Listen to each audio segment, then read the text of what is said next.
يا رسول الله يا حبيب الله يا رسول الله يا حبيب الله يا نور عيني يا حبيبي يا نور عيني بسم الله الرحمن الرحيم. Alhamdulillah wassalatu wassalamu ala rasulillah. Bienvenue les enfants dans cette série d'épisodes dans le jardin du prophète, le bien-aimé. Dans l'épisode précédent, nous avons vu comment Ibrahim a laissé seuls Hajar et Ismaïl dans la vallée de la Mecque sous l'ordre d'Allah. Vous devez être impatient de savoir ce qui leur est arrivé après cela. Alors écoutez avec moi la suite de l'histoire. Hajar et son fils restèrent dans la vallée de la Mecque jusqu'à ce que la nourriture et les boissons furent épuisées.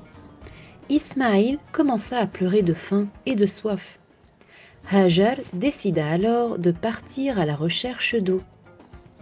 Elle monta sur une petite montagne appelée Al-Safa. Elle regarda au loin et crut voir une oasis d'eau.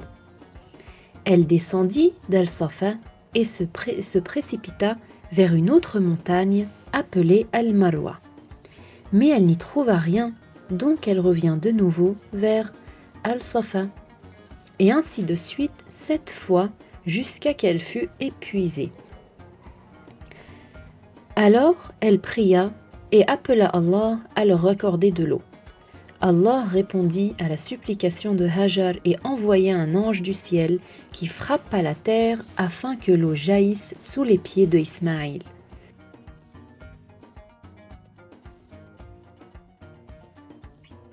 Hajar cria de joie. Allahu Akbar, Allahu Akbar. Allah nous a créé une source d'eau.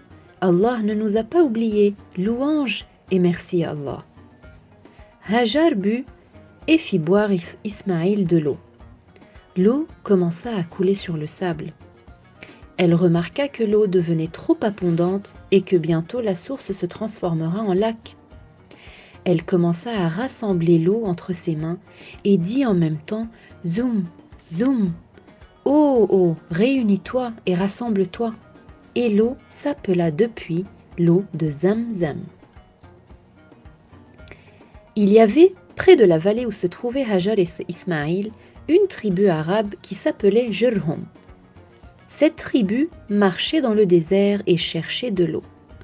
Soudain, ils aperçurent des oiseaux voler autour de cette vallée, qui est la Mecque.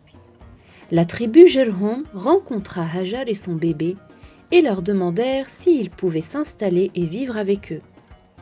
Hajar accepta et c'est ainsi que Ismaïl fut élevé parmi la tribu de Jurhum et devint un homme puissant et bien éduqué.